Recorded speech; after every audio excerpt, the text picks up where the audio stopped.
Some of the greatest minds that have ever existed in humanity expressed a united truth on one particular topic and amongst their individual pursuits of genius. That commonplace of truth was their awareness of the need for human compassion to encompass all living beings if we are to survive as a species. Yet despite this information being shared for over 2 millennia, the reality that we are presented with today on planet Earth is that we have been unable to embrace and build this into our reality. The consequences are devastating, creating all of the mayhem which we are trying to fix without first addressing this most crucial issue. Human compassion. In this, there is a story of humanity to be exposed, to be understood. So it's a big topic. There's a lot in it.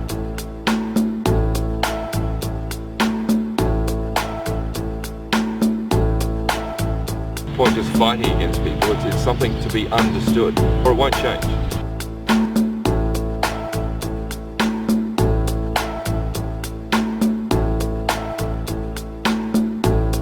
We'll just keep reshaping what we call compassion.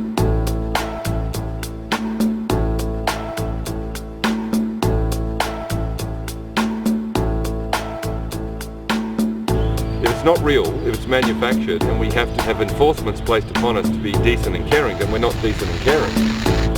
So that lack of compassion will show up in the world we build in other avenues of life. Even if we wiped out all animal cruelty on the planet, if it came from enforcement, it won't work.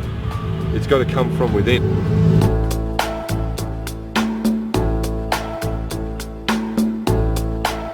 People have to see it, and it's there to be seen. In reality, where do we sit? Not where we tell ourselves, oh, we're this, we're that. Let's just have a look, and how we treat animals exposes where we sit. More so than how we treat people. There's a lot less laws helping the animals, so it's more free to look at. It's more, humans have more freedom to do what they want, so we get to see the true nature of what they do without controls.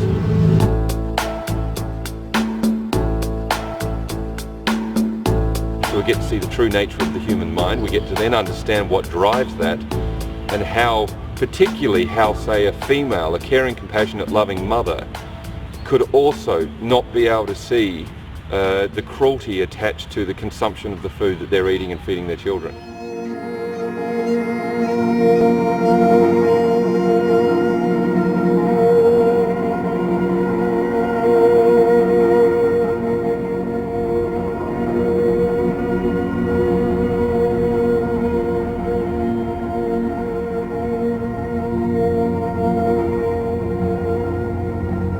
Any human being could quite comfortably say whether something is cruel or not cruel. Is killing okay? It's a simple question to someone. You know, so if they're going to eat animals, they have to say, yes, killing and murder is okay. And if killing and murder is okay, then it gets down to, well, which law have we decided is okay or not? So this animal's okay, people aren't okay, but in war, people are okay to kill. So we keep changing it depending on the circumstances, how we justify what we do. And you can see in a world like that, the future of humanity is very predictable. We've always been cruel. We've always been selfish. We've always lived in denial. And for us to evolve, we have to face that aspect of our reality first. Like really face it, not just say, oh yes, I live in denial and I've got to get real with myself and, you know, I've got to get out there and be more motivated and think positively. That will do nothing to the collective journey in terms of what we're achieving. I have a dream that I'm going to wake up from a coma one day and I'm going to have all my friends and family looking at me smiling, and they'll say, no one eats animals, there is no cruelty on the planet from a human being. You know, and the relief that would be felt if that was the case. Rather than having to live in a world where we hide in our technology and our beautiful homes to disguise the truth of what it is we're doing to create this. This competitive spirit makes us be prepared to push pretty much anything out of the way as long as we can get away with it to get what we want. And to care for animals actually exposes the process of wanting beautifully, that the want for that taste.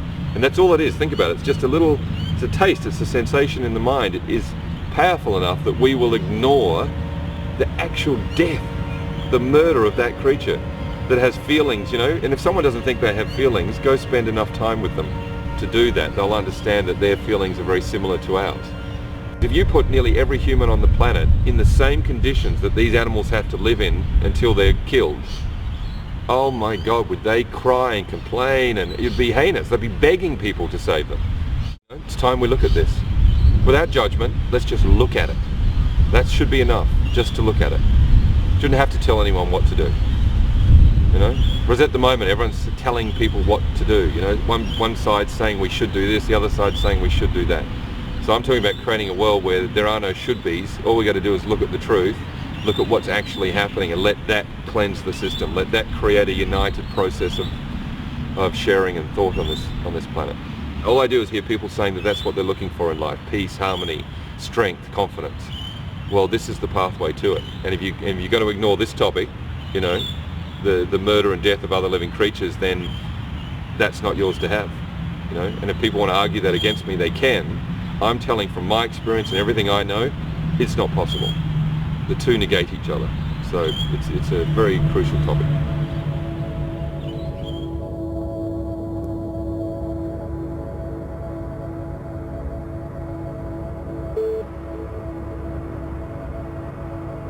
Chickens and turkeys are arguably the most abused animals on the face of the planet. At the end of their miserable lives, chickens and turkeys are forcefully packed into crowded cages and transported for hours through all types of weather conditions without food or water. People, you need to think about this. These chickens are being taken off to their death. They're going to be murdered. Every living creature in there will be probably dead by the end of this day, so you people can go, that tastes good. You don't need it to survive. So you can't use that as a justification. There's no point saying, but that's what we do, which I hear a lot of people that eat animals use that as a justification. You go to the restaurant and you get served a beautiful soft chicken breast fillet, and you eat it and look at your friends and smile and say, wasn't that delicious?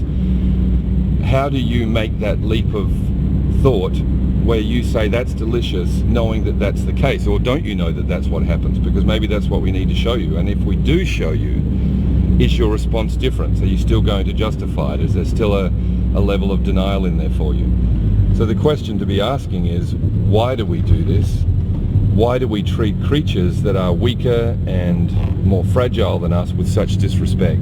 We have to get together as a species and unite and look at ourselves more clearly, and that little example of a scene there is a representation of what's going on everywhere. And you'll notice if you look at other cars, nobody looks, nobody cares, no one even probably notices.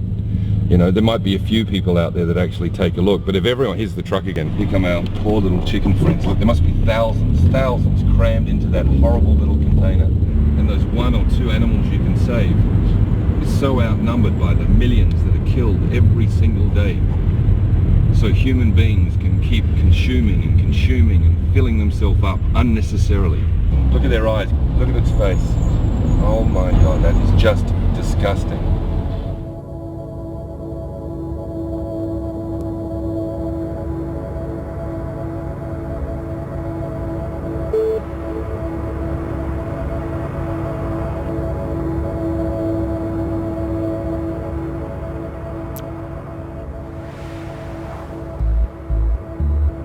I grew up in a world that conditioned my mind to say it's okay, even though I was someone running around saving animals and feeling deeply for them.